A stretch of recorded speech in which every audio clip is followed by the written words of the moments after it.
আমাদের একজন অন্য ধর্মাবলম্বী ভাই তিনি একটি প্রশ্ন পাঠিয়েছেন।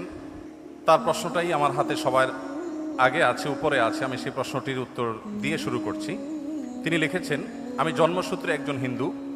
পৃথিবীতে অনেক ধর্মগ্রন্থ বিদ্যমান এবং প্রতিটা ধর্মগ্রন্থই তার অনুসারীদের কাছে সত্য এবং তাদের কাছে এর সত্যতা প্রমাণ করার জন্য যথেষ্ট যুক্তিও রয়েছে। আমার প্রশ্ন হলো, আমি যদি কোনো একটা ধর্মগ্রন্থকে সঠিক বলে মেনে নিতে চাই, সেটা কিভাবে সম্ভব, কিভাবে হবে? আমি কিভাবে বুঝবো যে এটাই সঠিক, বাকিগুলো ভুল? যেহেতু সবার নিজের ধর্মগ্রন্থগুলো সঠিক বলে মনে করেন, আমি নিরপেক্ষভাবে কোনটাকে সঠিক বলে মেনে নিব এবং কেন মেনে নিব? খুবই গুরুত্বপূর্ণ এবং খুবই প্রয়োজনীয় প্রশ্ন করেছেন আমাদের এই ভাই। আমি প্রথমে তাকে ধন্যবাদ জানাই তার প্রশ্নটি আমাদের কাছে উপস্থাপন করবার জন্য। আর এর উত্তরে আমরা বলতে চাই যে দেখুন, আল্লাহ রাব্বুল আলামিন প্রত্যেকটা মানুষকে জন্মসূত্রে আল্লাহর ভাষায় আল্লাহ নবী সাল্লাল্লাহু আলাইহি সাল্লামের মাধ্যমে আল্লাহ তাআলা ব্যক্ত করেছেন, ওয়াহী গায়রে মাকতুর মাধ্যমে ব্যক্ত হয়েছে যে কুল্লু মৌলুদিন ইউলাদু আলাল ফিতরাহ, প্রতিটি মানুষ জন্মসূত্রে ঈমানদার হয়ে জন্মগ্রহণ করে। প্রত্যেকটা মানুষের স্রষ্টার প্রতি বিশ্বাস, এটা নিয়েই সে দুনিয়াতে আসে। এই স্রষ্টা সংক্রান্ত যে ধারণা, এটা তার সমাজ, তার পরিবার থেকে যেটা পায় সেটাকেই সে ধারণ করে। বাকি স্রষ্টার প্রতি ধারণার এই বিশ্বাসকে নিয়েই মানুষ জন্মগ্রহণ করে। তার বাবা মা সম্পর্কে আল্লাহ নবী সাল্লাল্লাহু আলাইহি ওয়াসাল্লাম বলেছেন, ইল্লা আন্না আবওয়াহু ইয়াহুদানিহি আও ইউনাসসারানিহি আও ইউমাজ্জিসানিহি। মানুষ যে বিভিন্ন ধর্মের অনুসারী হয়, এটা তার পরিবার থেকে যে দীক্ষা পায়, পরিবার তাকে যেদিকে গাইড করে সে সেদিকে যায়। বাকি জন্মসূত্রে সে আল্লাহ বা সৃষ্টিকর্তা যে একজন আছেন, সে এক সত্তার প্রতি বিশ্বাসী হয়েই জন্মগ্রহণ করে। তারপরে সে ডাইভার্ট হয়ে যায় পারিবারিকভাবে যে গাইডেন্স পায় সেই গাইডেন্সের আলোকে। এখন আপনি যখন প্রাপ্তবয়স্ক হন, আপনি যখন দেখবেন যে একাধিক ধর্মগ্রন্থ বা একাধিক ধর্ম পৃথিবীতে আছে। আল্লাহ তাআলা কোরআনে কারিমে বলেছেন, ইন্নাদ-দীন ইনদাল্লাহিল ইসলাম, আল্লাহর কাছে একমাত্র মনোনীত দিন হলো ইসলাম। এই কথা যখন আপনি জানতে পেরেছেন, তখন আল্লাহ তাআলা আপনাকে যে বিবেক দিয়েছেন, সেই বিবেক খরচ করে আপনি ইসলামকে জানার চেষ্টা করবেন। আমরা যদি কেউ অন্য ধর্মকে জানার চেষ্টা করি, বিশেষ করে আমার যে ভাই প্রশ্ন করেছেন তিনি এবং আরও যারা অন্যান্য ধর্মে আছেন, আমি যদি বলতে চাই যে তারা যদি ইসলামকে জানার চেষ্টা করেন নির্মোহভাবে, তারা যদি সত্যানুসন্ধানী দৃষ্টি নিয়ে ইসলামকে স্টাডি করেন, কোরআনকে তারা পাঠ করেন এবং পড়েন, আমার বিশ্বাস একটা সময় তারা ইসলামের সত্যতাকে খুব সহজে, খুব স্বাভাবিকভাবে উপলব্ধি করতে পারবেন। যেহেতু তিনি একজন সৃষ্টিকর্তায় বিশ্বাস করেন, অতএব সৃষ্টিকর্তার কাছে তার আকুতি থাকা উচিত, প্রার্থনা থাকা উচিত, হে মহান সৃষ্টিকর্তা, আপনি আমাকে গাইড করেন এবং নিজের বিবেক, বুদ্ধি সবগুলোকে উন্মুক্তভাবে তিনি ব্যবহার করে তিনি কোরআনকে, আল্লাহর দ্বীনকে তিনি বোঝার চেষ্টা করা দরকার। এটা যে কোনো ধরনের মানুষের জন্যই প্রযোজ্য যে আপনি পারিবারিকভাবে যে দ্বীন পেয়েছেন, সেই দ্বীনকে আপনি রপ্ত করেন, বুঝেন। অন্য ধর্মাবলম্বী ভাই যারা আছেন তাদেরকে আমরা বলবো যে কোরআন আপনারা নির্মোহভাবে একটু পড়ার চেষ্টা করুন। ফ্রান্সের একজন পলিটিশিয়ান, তিনি একসময় ইসলামের প্রতি অনেক বেশি বিদ্বেষ লালন করতেন। 2009, 10, 11 এই সময়টাতে আমি সোশ্যাল মিডিয়াতে, আমার ফেসবুক আইডিতে তার ছবি, নাম দিয়ে অনেক লেখালেখি করেছি তার ইসলাম বিদ্বেষের কারণে, মুসলমানদের প্রতি বিদ্বেষের কারণে। বেশ কিছুদিন পর, বোধহয় গত কিছুদিন আগে, এক ভদ্রলোক আমাকে দেখালেন ইউটিউবে তার একটা ভিডিও। আমি দেখে তো অবাক হলাম যে এই ভদ্রলোক একজন পলিটিশিয়ান ছিলেন, পাওয়ারফুল পলিটিশিয়ান ছিলেন।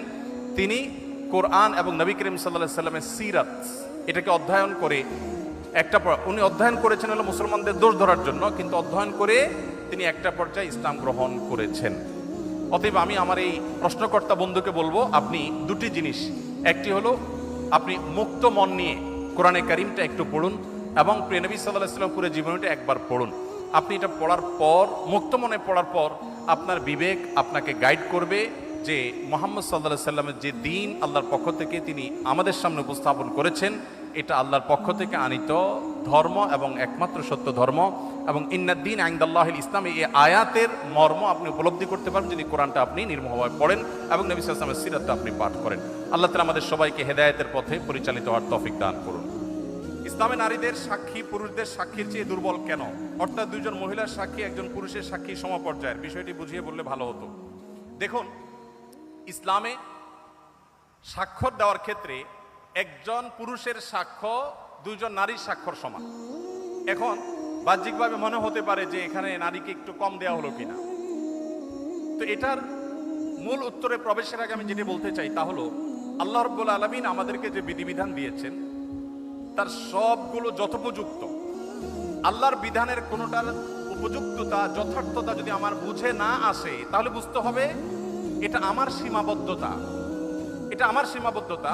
আমি সৃষ্টি হয়ে স্রষ্টার সকল আদেশ নিষেধের তাত্ত্বিক তাৎপর্য এবং তার যৌক্তিক দিক এটা আমার উদ্ধার করতে পারাটা আবশ্যক নয়, বরং যুক্তির দাবি হলো আমি সৃষ্টি হয়ে স্রষ্টার সব আদেশ নিষেধের যথার্থতা আমার বুঝে আসবে না, এ না আসাটাই বরং স্বাভাবিক। একজন সামান্য গাড়ি চালক, সামান্য একজন প্রহরী, একজন ছোট চাকরি করা মানুষ, তিনি প্রতিষ্ঠান মালিকের অনেক সিদ্ধান্তের যৌক্তিকতা বুঝতে পারেন না, না পারাটাই স্বাভাবিক। কারণ যে তিনি যদি সবকিছুর যৌক্তিকতা ধরে ফেলতেন তাহলে তিনি তার পর্যায়ে পৌঁছে যেতেন। আল্লামা ইকবাল বলেছেন, জু সমঝ মে আ গই ও ফির খুদা কিউ কর হুয়া। যাকে আপনার বিবেক বুদ্ধি দিয়ে সবকিছু রপ্ত করতে ফেলেছেন তিনি আবার আল্লাহ হয় কিভাবে? আল্লাহ তো সে মহান সত্তা যে আপনার বিবেক দিয়ে বুদ্ধি দিয়ে তার সবকিছুকে আপনি রপ্ত করতে পারবেন না। এখানেই তো তার বিশালত্ব, এখানেই তো তার মাহাত্ম্য। ছোট একটা উপমা দেই। এখন বিদ্যুৎ আছে আমরা জানি, আমাদের ঢাকা শহরে যে তারগুলা ঝুলে আছে এক এক এলাকায়, আপনার যে রাস্তাঘাটে রাস্তার ধারে পিলারে যে সমস্ত তারগুলা ঝুলে আছে, বিরাট জঞ্জাল, দেখতে খুব দৃষ্টিকটু লাগে। আমাদের অনেক কিছু হয়েছে কিন্তু তারগুলো দেখতে খারাপ দেখা যায়। এখন ধরা যাক আজ থেকে 100 বছর আগের একজন মানুষ পৃথিবীতে এখন ফিরে আসছে। যুক্তির খাতিরে শুধু আমরা ধরে নিই যে একজন মানুষ 100 বছর আগের ছিলেন, তিনি ফিরে এসেছেন। তিনি এই বৈদ্যুতিক যে টেকনোলজি এ সম্পর্কে কোনো ধারণা তার নাই। এ ভদ্রলোক এসে সুন্দর করে একটা চাকু নিয়ে বা ধারালো কিছু নিয়ে তিনি এই তারগুলো একেবারে পরিপূর্ণভাবে সাফ করে দিয়েছেন কেটে।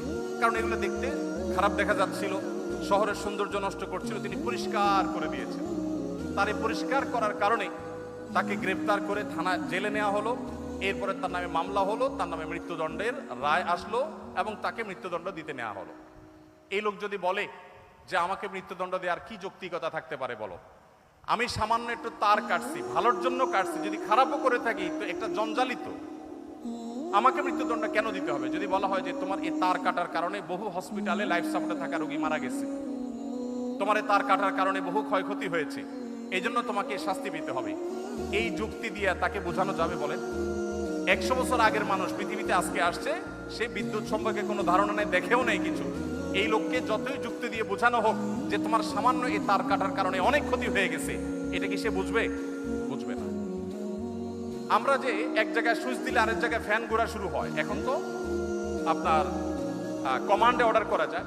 এই যে ওয়ালে সুইচ দিলে ফ্যান ঝুলে, ফ্যান ঘুরে, আবার সুইচ বন্ধ করলে ফ্যান থেমে যায়, এই টেকনোলজি যিনি জানেন না, এরকম 200 বছর আগের, 150 বছর আগের, 100 বছর আগের মানুষ যদি পৃথিবীতে আজকে এসে তাকে যদি বোঝানো হয় যে এটা টিপ দিলে এটা ঘুরবে, সে বলবে ইয়ার কি মারো না, এটা কিভাবে সম্ভব?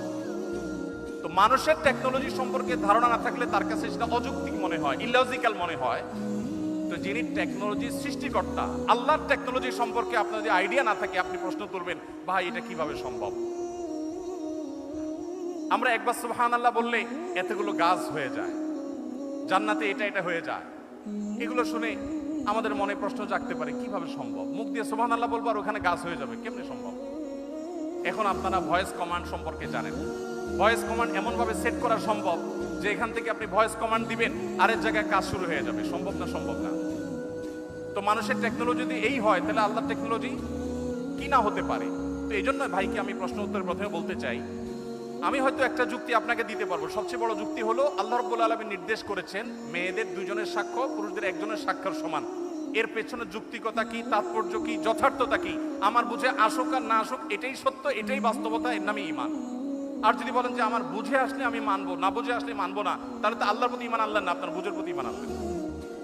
যাই হোক, এখানে সাক্ষ্যের একটা ব্যাপার হলো যে সাধারণত সাক্ষ্য দেওয়ার যে বিষয়গুলো ঘটে এগুলো পুরুষরাই সাধারণত দেখে, মেয়েদের দেখার পসিবিলিটি কম থাকে। তারা থাকেন পর্দায়, তারা থাকেন বাসা বাড়িতে, তারা থাকেন নিজস্ব আঙ্গিনা, নিজস্ব আলোয়। পুরুষদের সাক্ষ্য দেওয়ার সম্ভাবনা এবং তাদের সাক্ষ্য দেওয়ার সুযোগ অনেক বেশি থাকে, নারীদের জন্য সেটা অনেক কঠিন থাকে। তারা থাকেন পর্দার মধ্যে, তাদের পর্দার মধ্যে থেকে সাক্ষ্য দেওয়ার জন্য সংশ্লিষ্ট বিষয়ে দেখা, প্রত্যক্ষ করা তুলনামূলকভাবে একটু কঠিন এবং সম্ভাবনা অনেক কম। হয়তো সেই কারণেই 2 জন নারীর সাক্ষ্যকে 1 জন পুরুষের সাক্ষ্যর সমান ধরা হয়েছে, ধর্তব্য করা হয়েছে। এর বাইরে আরো বহু যৌক্তিকতা বিভিন্ন গবেষকরা বিশ্লেষকরা দিয়েছেন। আমি মূল সূত্র সেটাই বললাম যে আল্লাহ তাআলা যেটা বলেছেন এর চেয়ে যৌক্তিক আর কিছু হতে পারে না।